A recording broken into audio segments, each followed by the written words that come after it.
कुछ सफ़र ऐसे होते हैं जो हम चाह कर भी नहीं भूल पाते।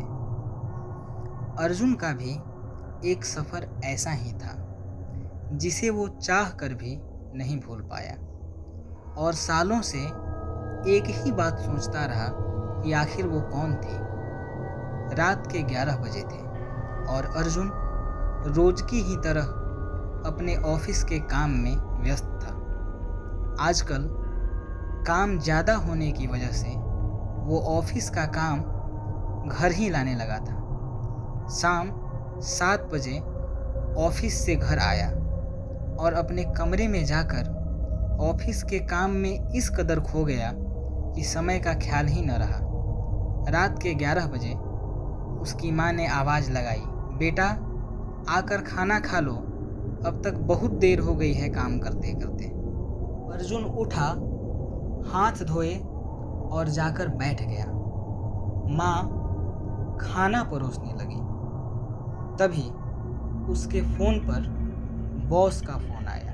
वो बोले, बेटा अर्जुन, क्या तुम मेरा एक काम कर सकते हो?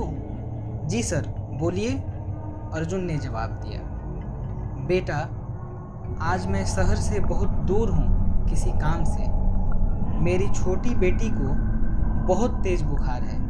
क्या तुम घर जाकर उसे डॉक्टर के पास ले जा सकते हो? ये भी कोई पूछने की बात है सर, अभी जाता हूँ, अर्जुन ने जवाब दिया। उसने जल्दी से खाना खाया और अपनी गाड़ी से उनके घर की तरफ चला। तब तक समय भी शायद 11:30 का हुआ होगा। उनका घर अर्जुन के घर से काफ़ी दूर था।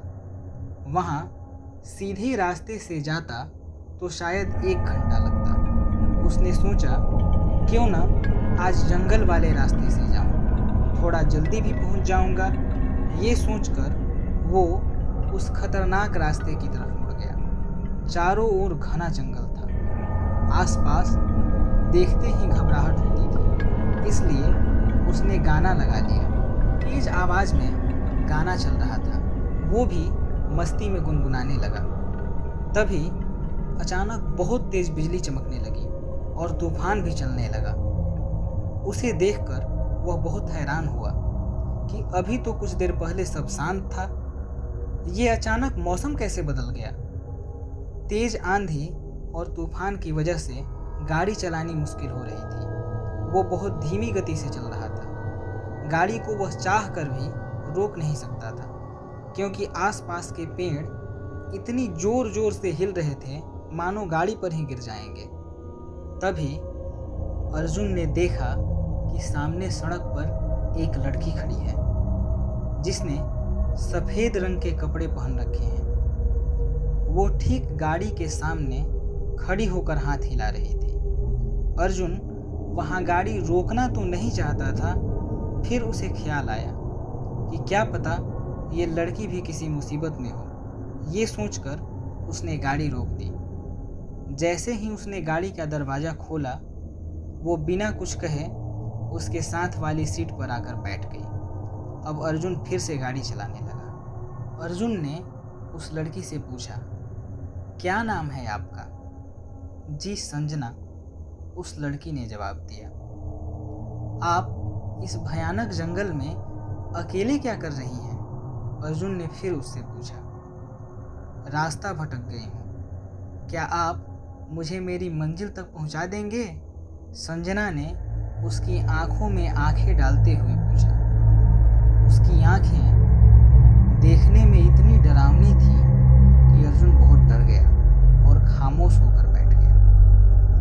थोड़ी देर बाद संजना उसे दाएं मुड़ने के लिए कहती है, लेकिन मुझे तो दूसरे रास्ते जाना है, अर्जुन ने जवाब दिया। तुमने अभी तो कहा था मुझे मेरी मंजिल तक पहुंचाओगे, संजना ने पूछा।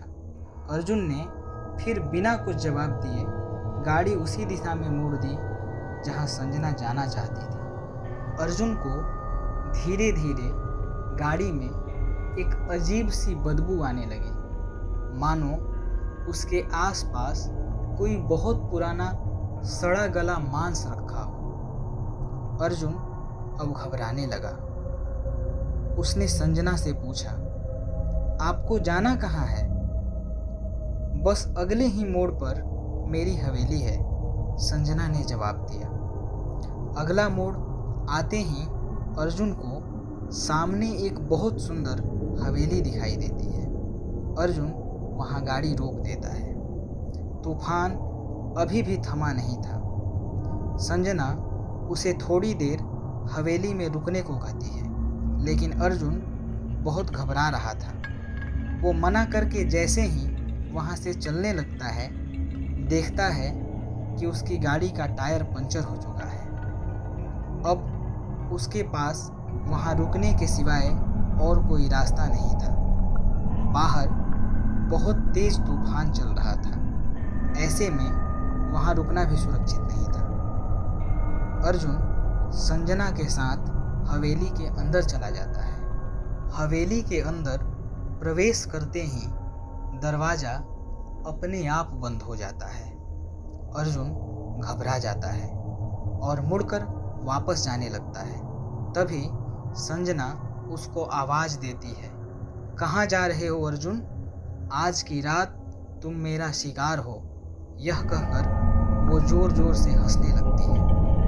अर्जुन उसे ध्यान से देखता है। उसका चेहरा भयानक हो रहा था।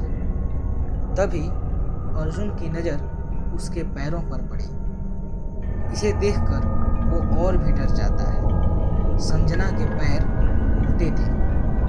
अब अर्जुन डर से चीखने लगता है। संजना उसकी ओर बढ़ी चली आ रही थी। अर्जुन उसे दूर धक्का देकर दरवाजे की तरफ भागता है। डर की वजह से उसके हाथ पैर कांप रहे थे। अब वो मुड़कर पीछे देखता है। संजना जोर जोर से हंसते हुए उसके पास आ रही थी। अर्जुन इधर उधर दौड़ने लगता है, लेकिन उसे कोई रास्ता नहीं मिल रहा था। संजना उसके करीब आ जाती है और जैसे ही गर्दन से उसे पकड़ने लगती है, वैसे ही दूर जाकर गिर जाती है। अर्जुन ये सब देखकर हैरान हो गया। तभी उसे याद आया कि उसके गले में बालाजी की तस्वीर का एक लॉकेट है। शायद इसीलिए संजना उसे हाथ नहीं लगा पा रही थी। गाड़ी में भी शायद इसीलिए वो अलग बैठी। अब अर्जुन का डर कम होने लगा था और जब तक संजना उठने की कोशिश करती है, वो भयानक हवेली से निकल जाता है और भागने लगता है। भागते भागते वो जंगल के बीच में थक कर बेहोश हो जाता है और गिर पड़ता है। जब उसकी आँख खुलती है तो वो देखता है सवेरा हो चुका है। वो चारों तरफ देखता है, मगर दूर दूर तक उसे कोई हवेली नहीं दिखाई देती। तभी उसकी माँ का फ़ोन आता है। वो उसे जल्दी घर आने को कहती है। अर्जुन घर पहुँचता है और अपने बॉस को फ़ोन करता है। वो उसे जल्दी ऑफिस आने को कहते हैं। वो पूछता है, आपकी बेटी का बुखार कैसा है? मेरी बेटी को क्या हुआ? वो तो बिल्कुल ठीक है, बॉस जवाब देते हैं। वो कहता है, आपने मुझे रात को फ़ोन किया था सर।